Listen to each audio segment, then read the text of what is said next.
I used to actually have this on my answering machine. I went to the woods because I wished to live deliberately, and not when I came to die, discover that I had not lived. And it's from Henry David Thoreau's Walden. The fuller passage is wanting to live deeply and deliberately and to strip away what wasn't essential and not reach the end of life having merely gone through the motions. People would call up and hear that message and hang up, not leave a message. And then they would call back and go, wow, I had to think about that a while before I forgot what I was going to say when I called. So yeah, it's like, how deliberately are we living? What does it mean to have lived? And I think that's the question. Is it about rushing around? Is it about social media these days? Like what's it about? What is social media? What's it done to people? People are so weird anymore. Do you find it really hard to just have a conversation? I know even where I live, there's a little road that goes by, and people wouldn't even stop when I was out there painting my fence. It was very obvious I was making a change. Nobody even stopped to say hello. One person did, and they didn't even mention all the work I was putting into this fence. Who decided what a successful life is like? Success is measured in many ways. It's money. Resources is measured in many ways. What's really good for some people, not so much for others, and what's important to you. I think it's something to consider the more we're into this digital age and AI. I have such a love-hate relationship with AI. On the one hand, it's really helpful, and sometimes I have more communication with AI than I do real people, because you can't communicate with real people anymore. So there's that. And then I don't know, what was life supposed to look like? What did you think your life was going to look like when you're in your 20s or in your 30s? I think mine doesn't really look anything like what I thought. I always wanted to move to Montana or move to New Zealand, and here I am in these mountains, which is beautiful, and I feel really grateful to be here, but it's not really what I had envisioned. I think I was going to be more like Sarah Connor. Sarah Connor from the Terminator. You remember, she was like my idol, And who knows, maybe I am a bit of Sarah Connor. I do feel this fight to push back against AI, even though I use it. It's really weird. I don't know, do you guys use it too? I don't know, I'm really mixed on AI. It's kind of weird, What do you measure success by? Sometimes I measure it by milestones and awards. I measure it by my grandchildren and how happy they are. Their happiness is paramount to me. And of course, my daughter. Do you prefer being someplace like this, or do you prefer being in crowds? And I know I can do some of both. Sometimes I really like, going to concerts. I went to see the Eagles years ago. It was really great. Pretty long time, and I've seen them several times. I saw them in 1977, and I saw them again in 2023. And wow, Don Henley's it. And of course, Don Henley, he wrote the book about saving Walden Pond, which goes right back to Thoreau. And the answering machine message that I had. Some people just see things deeper. Some people feel things deeper. Don Henley's definitely one of them.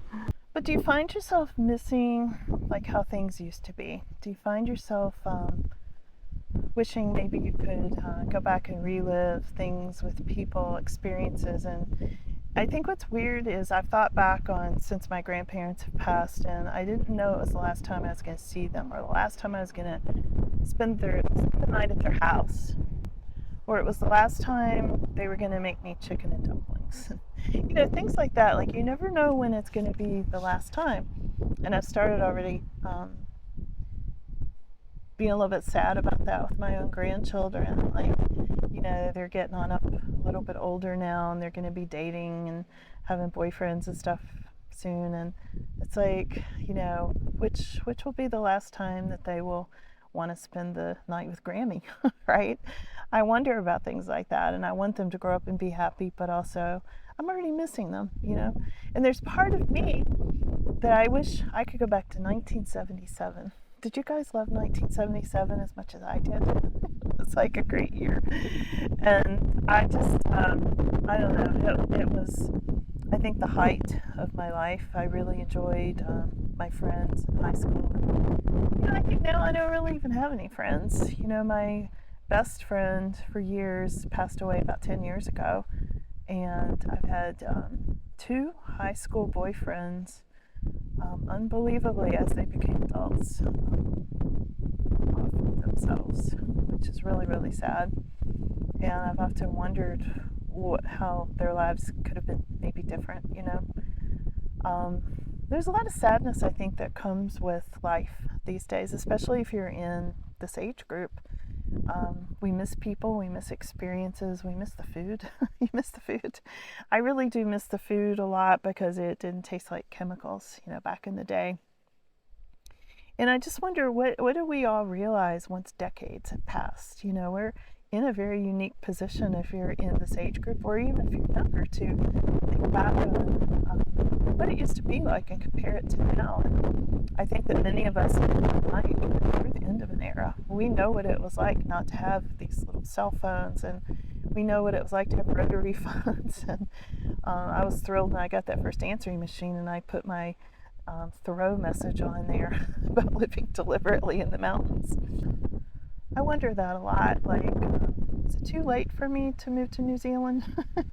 What if I just went 3 months a year? I mean, I don't know.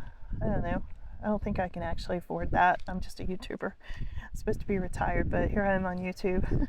So be sure, on that note, be sure to like, share, subscribe, because it really does help my channel, and I'm not monetized here. So, but I just wonder, you know, with your life established somewhere, can you actually move into a whole different area, you know?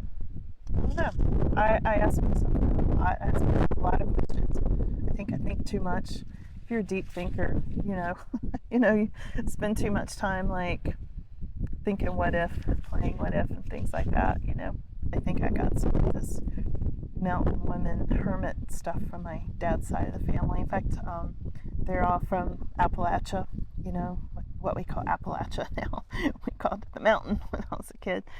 And my grandparents' line goes way back into the mountains. And one of them goes all the way back to, I have a great grandmother who was a Cree Indian from Montana. And I just actually found out about her in recent years.